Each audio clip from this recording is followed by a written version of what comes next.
The New World Order, NWO, yang kita kenal dimotori oleh Illuminati dan Freemasonry, punya program. Target mereka 2022, jumlah populasi manusia di muka bumi ini sudah berhasil mereka batasi, tahu tidak? Di angka berapa persen? Ini program mereka yang sangat menakutkan. Tapi Allah Maha Pengasih, Maha Penyayang, Allah bongkar sehingga jadi ketahuan. Tidak tanggung-tanggung jumlah yang akan mereka pangkas dari manusia yang hidup di bumi ini pada tahun 2022 menurut rencana mereka adalah 93% manusia habis. Berarti yang boleh hidup siapa? Cuma 7%. 7% itu siapa? Orang-orang pilihan mereka. Sekarang orang-orang sudah mulai mereka sortir. Sudah mereka tentukan si fulan dengan keluarganya. Itu pun ada di antara keluarganya yang nggak lulus. Si fulan. Yang lainnya program mereka akan dihabisi. Melalui apa mereka menghabisi? Melalui pertama food. Hati-hati, dengarkan ini baik-baik. Melalui food, makanan-makanan yang mereka ciptakan, minuman-minuman yang mereka buat, baik minuman mineral, makanan-makanan kaleng, makanan-makanan cepat saji, atau tanam-tanaman, sayur-sayuran, biji-bijian, bahkan buah-buahan. Kita dengar dengan genetika modification, ya, GMO. Ini berdampak dalam program mereka. Siapapun yang mengkonsumsi, yang memakan, yang menggunakan, ya, yang menikmati buah-buahan, sayur-mayur, biji-bijian, makanan cepat saji, minuman-minuman yang sudah menguasai pasaran dunia pada hari ini, orang ini pertama akan penyakitan, kedua punya kelainan mental, ketiga bisa digerakkan melalui satelit. Mau dijadikan apa? Mau dibunuh di tempat dengan cara tekan saja tombolnya dari Israel sana, maka semua yang sudah ada di darah kita, semua yang sudah ada di daging kita, di daging anak-anak dan keluarga kita, langsung plep mati.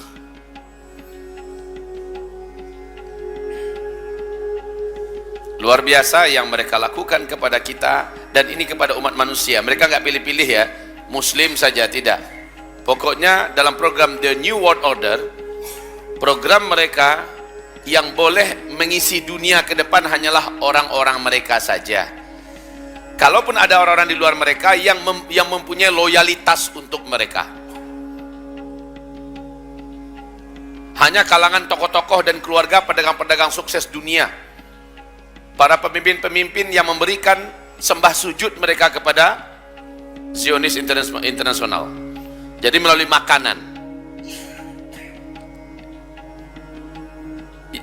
Negara manapun di muka bumi ini sekarang sudah berhasil mereka masuki, apalagi Indonesia yang sangat rapuh. Sekarang coba lihat Indonesia, apa saja diimpor. Apa saja diimpor. Yang paling vital, beras. Kurang apa sawah ladang kita di Indonesia ini? Impor. Gula impor, garam impor,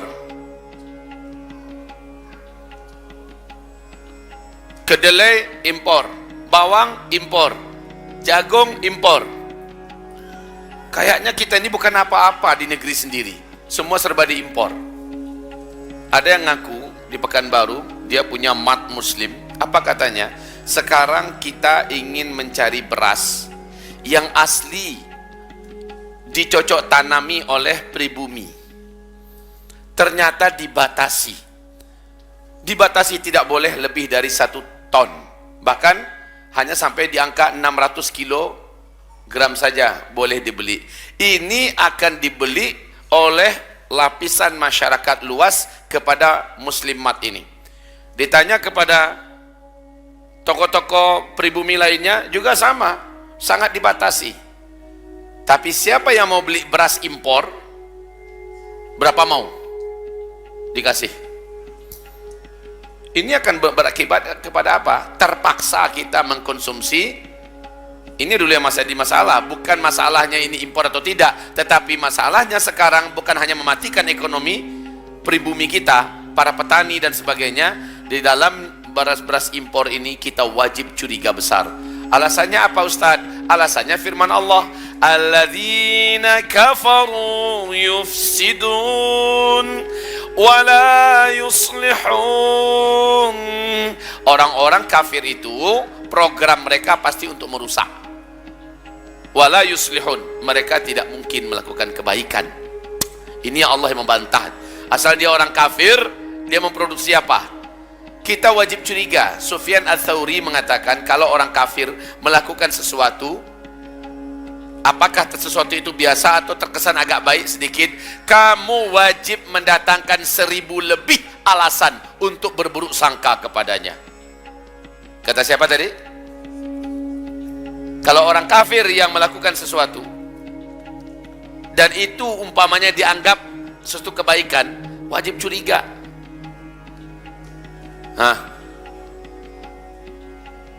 Kebalikannya, kalau muslim yang bagus, muslim yang baik melakukan sesuatu yang kesannya agak salah atau mungkin keliru menurut kamu, wajib datangkan 1000 lebih alasan untuk berbaik sangka kepadanya. Begitu ya, jangan dibalik. Selama ini yang kita dengar itu logikanya dibuat terbalik. Kalau dari muslim aja curiga aja bawaannya. Tapi kalau sudah dari kafir, kalau sudah dari mata sipit, kalau sudah dari asing, oh dah kayaknya itu sudah. Wahai hamba-hamba Allah, saudaraku, melalui food mereka punya target mengatur kita melalui satelit dengan makanan yang kita masukkan, dan makanan itu menjadi bahagian dari darah kita, bahagian menjadi daging kita. Seharusnya kita sekarang ini di akhir zaman wajib memprioritaskan standar makanan menurut Al-Quran. Standar makanan menurut Al-Quran apa bunyinya? Halalan thayyiban. Ini standar makanan menurut Al-Quran. Kalau ditanya pemuda akhir zaman, maka target mereka nomor 1 memang pemuda. Pemuda di sini baik laki-laki ataupun perempuan, ya. Yang ini jadi yang pertama melalui food, ya. Jadi yang Allah perintahkan kita itu agar kita konsumsi adalah halalan thayyiban. Yang halal lagi thayyib. Kalau halal targetnya adalah kepada ruh kita, ibadah kita, dan doa kita. Doa. Kalau thayyib targetnya adalah kepada kesehatan kita, targetnya kepada akal kita, dan targetnya kepada mental kita. Baik. Tahu tidak?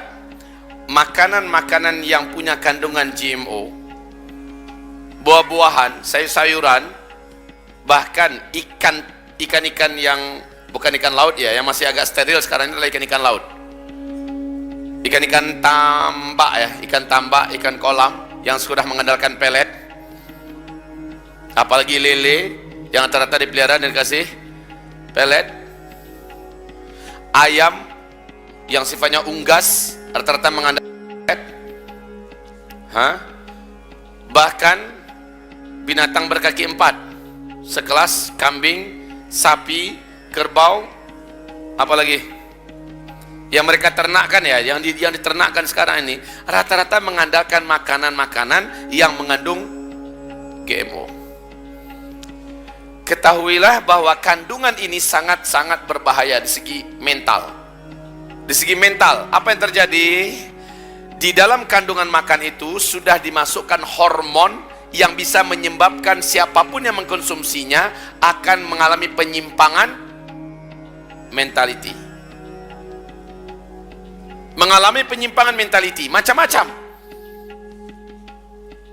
Di antaranya yang paling mencolok sekarang ini adalah LGBT. Ini yang paling mencolok. Saya mula-mula nggak percaya, masa iya sih? Ternyata di depan mata kepala saya sendiri saya saksikan. Saya sendiri menyaksikan. Seekor kuda dibeli dari Jakarta. Kuda ini tinggi, hitam, cakep, Masya Allah. Dibawa ke Pekanbaru. Pas kuda itu datang, maconya tuh kuda. Jalannya gagah, loncatannya luar biasa. Saya aja terpesona melihat. Kata saya, mestinya saya yang di atas kuda itu. Karena melihat itu kuda merasa pantas, jalannya hebat segala macamnya. Lewat kuda-kuda betina, nggak minat, cuek dia. Bener. Saya bilang, ini kenapa? Saya bilang, ini gelding nggak? Enggak. 2 biji pelirnya lengkap. Kalau gelding kan 2 biji pelirnya hilang.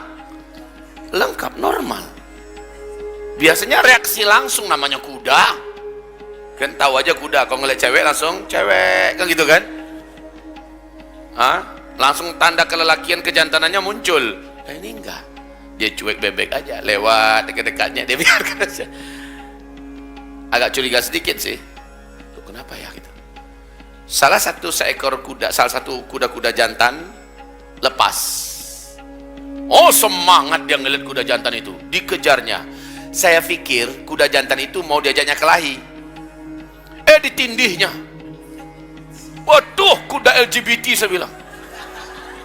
Masya Allah. Akhirnya saya percaya, karena sebelumnya saya mendengarkan penjelasan dari seorang pakar gizi dan tanam-tanaman ya, yang datang dari Jawa memberikan penjelasan bahayanya makanan-makanan yang sekarang beredar. Ya, makanan yang diberikan kepada hewan ternak, yang diberikan untuk pupuk, yang diberikan untuk makanan-makanan hewan-hewan atau tanam-tanaman, sayur-sayuran yang akan kita konsumsi, dijadikan pupuk, dan di dalamnya mengandung kandungan-kandungan yang dapat menjadikan kita mengalami perubahan kesehatan, dari sehat menjadi lemah, mudah diserang penyakit. Karena dalam makan itu mengandung zat-zat, mengandung hormon-hormon yang sengaja diciptakan untuk merusak kita dan menghabisi kita. Makanya sekali lagi kuncinya dalam Al-Quran, Allah perintahkan kita, kulu mimma fil ardi halalan, makanlah oleh kamu apapun yang ada di bumi, syaratnya halal. Lagi thayyib. Syaratnya halal, lagi thayyib. Kalau halal biasanya itu enggak banyak yang ada label MUI-nya. Nah, label halal yang selama ini kita lihat, awas loh, banyak yang ini halal apa namanya nih? Ada gini enggak? Ini halal jadi-jadian namanya. Ada yang halal memang. Sini ada Majelis Al-Ulama Al-Indonesia. Ya. Dan ini adalah lambang lah. Ini label halal yang seperti ini. Ada yang labelnya warnanya hitam putih, ada yang warnanya hijau. Maka yang warnanya hijau masih seger. Yang warnanya hitam putih nggak tahu tuh caplokan, asal tempel atau bagaimana, Allahu a'lam. Tapi ingat, MUI hanya berani meletakkan label halal. Tidak ada satupun label itu langsung halalan thayyiban. Padahal yang Allah perintahkan kita agar kita konsumsi adalah yang ada thayyibannya. Coba perhatikan kandungan isi, komposisi, ingredientnya, perhatikan. Di dalamnya pasti ada bahan-bahan yang tidak pantas kita konsumsi. Ternyata pasti bermudarat. Thayyibnya tidak ada. Di dalamnya ada pengawet. Di dalamnya ada apa? pewarna buatan. Di dalamnya ada bahan-bahan kimia yang memang berbahaya. Di dalamnya ada kandungan-kandungan yang seluruhnya sebenarnya tidak pantas bagi orang beriman yang berakal mengkonsumsinya. Baik, yang halal saja di pasaran nggak banyak, apalagi yang halal thayyib, belum pernah ada. Coba tanya sama majelis ulama, kebetulan mereka kan cuma di Jakarta. Tanya sama mereka, pernah nggak mereka mengeluarkan label halalan thayyiban? Nggak pernah. Kalau begitu bagaimana? Kalau kita belanja, jangan asal ada halal muinya, udah aman, belum tentu. Lihat dulu, periksa. Karena melalui makanan, sekali lagi, mereka mentargetkan kita. Secara yang paling di depan itu adalah halal. Ruhiyah kita akan mengalami perubahan. Orang yang makan yang gak halal, secara ruh dia akan menjadi pemalas ibadah. Dia akan cenderung kepada maksiat. Secara ruh dia akan tidak bersemangat menuntut ilmu, mengejar ilmu, dan tidak akan tertarik untuk mendengarkan nasihat. Secara ibadah dia akan sangat mengalami kefuturan, futur. Gairah ibadahnya itu mengalami kayak hilang gitu. Ya. Dan yang jadi masalah adalah doa.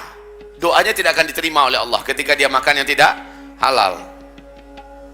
Baik ya. Jadi di satu sisi halalan thayyiban ini di akhir zaman diprogram oleh mereka agar kita bisa disetel dari jarak jauh. Kemudian apabila tiba limit dan waktunya, melalui satelit mereka tekan tombol-tombol tertentu, orang yang di dalam dagingnya, di dalam darahnya sudah ada kandungan-kandungan yang selama ini mereka ciptakan melalui makanan yang mereka sebarkan ke seluruh dunia.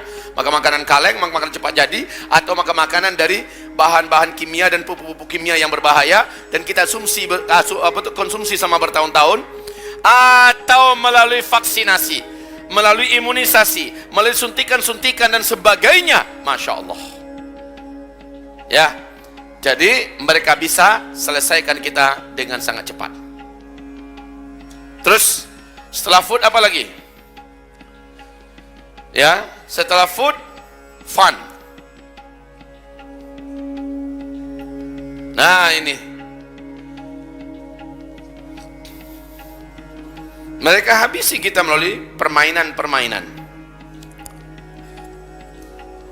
Dibuat mereka, umat ini, mereka ingin membuat kita ini lupa bahwa kita punya permainan yang hebat dalam Islam.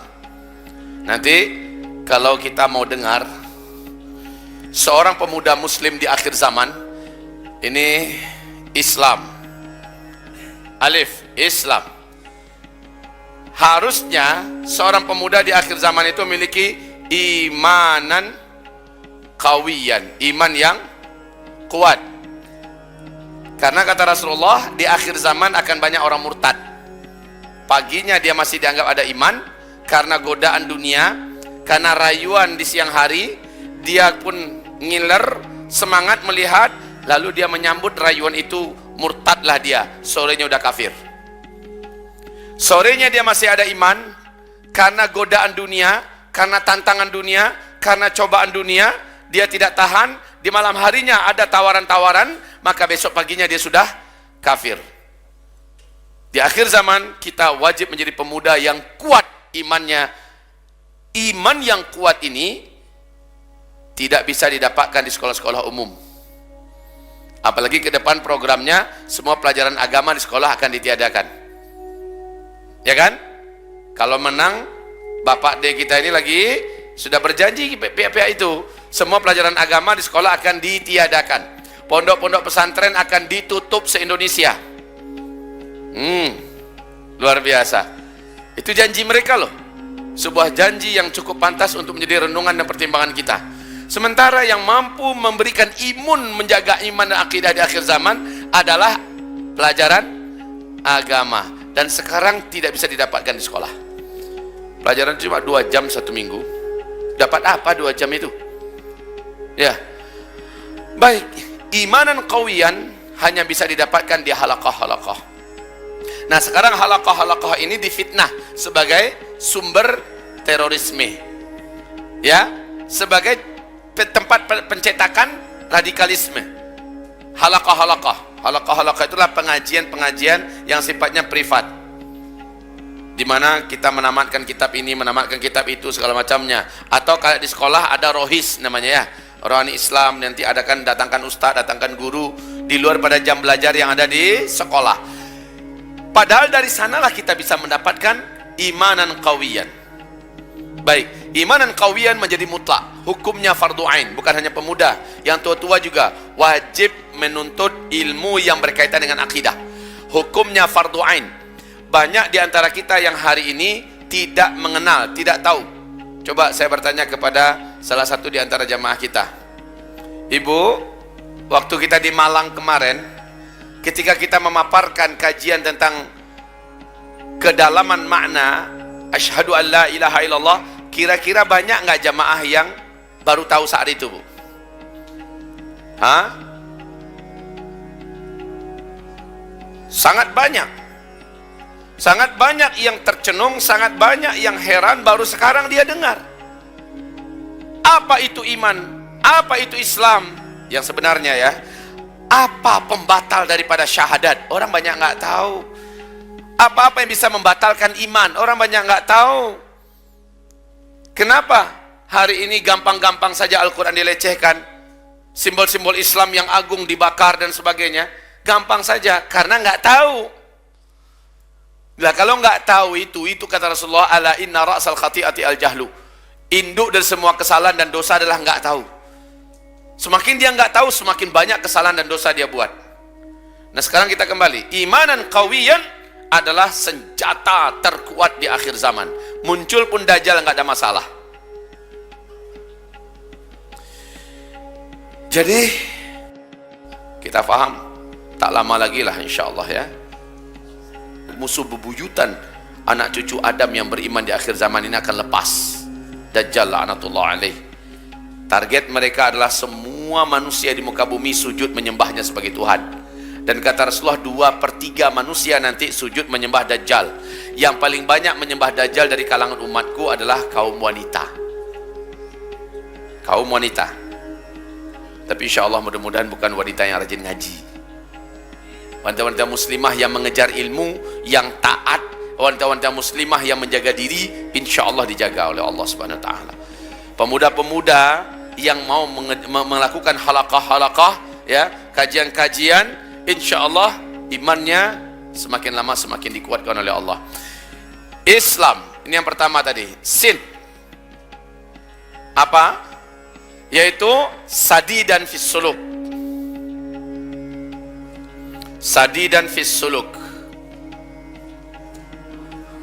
Ini pemuda akhir zaman, lurus, mempunyai akhlak mulia, mempunyai kepribadian yang benar, kepribadian yang sesuai dengan karakter Islam. Bukan kepribadian ala barat, betatoan di mana-mana. Rambut sebelah ada, sebelah hilang. Cincin ada di sini. Orang cincin di sini, dia taruhnya sini. Ngomong dia ternyata di lidahnya juga ada cincin. Ada tindik. Celana dibolong-bolongin di mana-mana, kayak berhak dapat zakat aja. Terus gaya pun dimirip-miripkan dengan gaya-gaya barat. Kehilangan identitas. Sadidan fis suluk. Di akhir zaman, saya bertanya pada antum, ini para pemuda, ketika orang kita lihat anak-anak pang yang ada di pasar-pasar, yang ada di jalan-jalanan, menurut antum itu anak-anak yang akan merubah peradaban menuju kebangkitan dan kemuliaan, atau anak-anak yang seperti apa?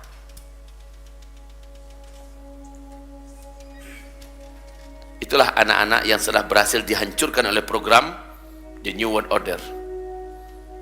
Nanti mereka juga banyak menghancurkan anak-anak kita dengan narkoba, dengan lain-lainnya.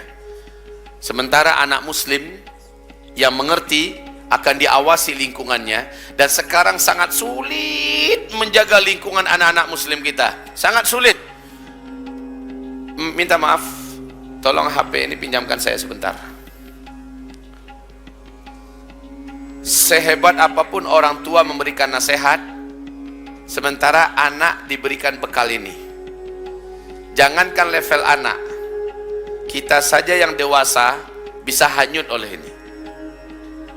Betul?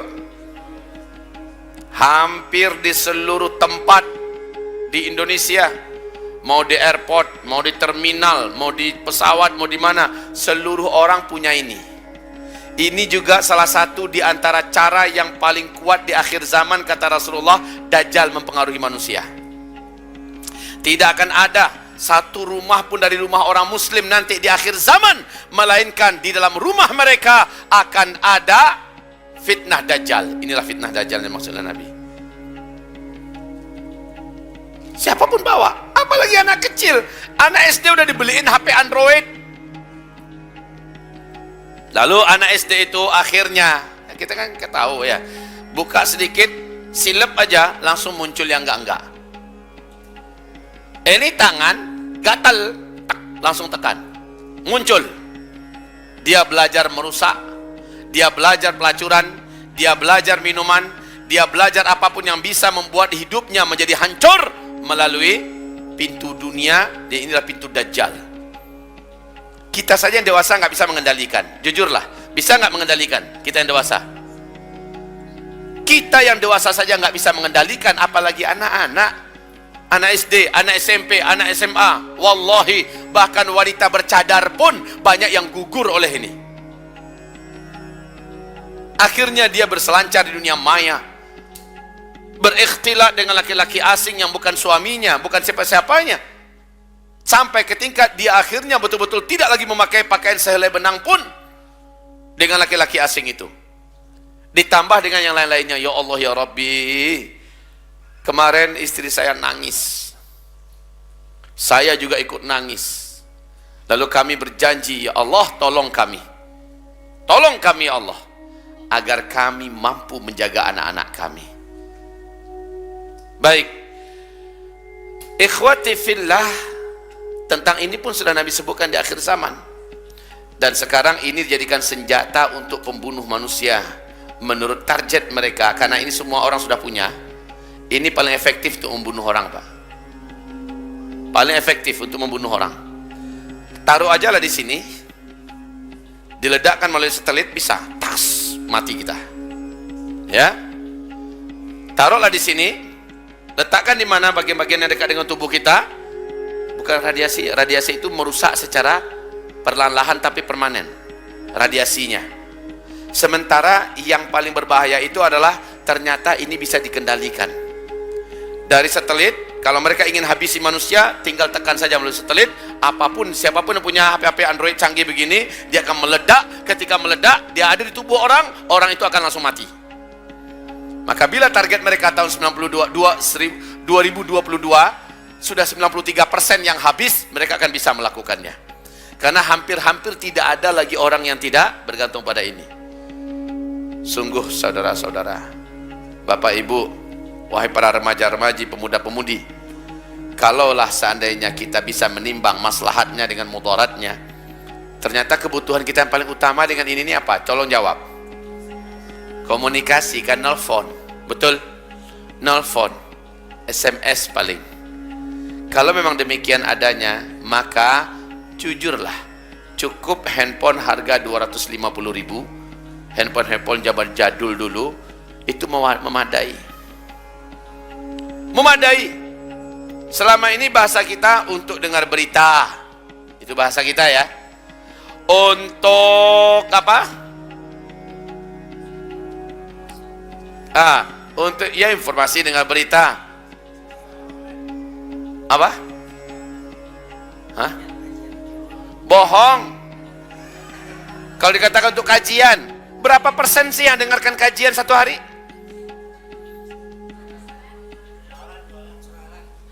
Untuk jualan. Kalau bagi yang dagang, jualan. Dalam sambil dia jualan itu, sambil itu racun-racun fitnah Dajjal terus menyerangnya pagi dan petang, siang dan malam.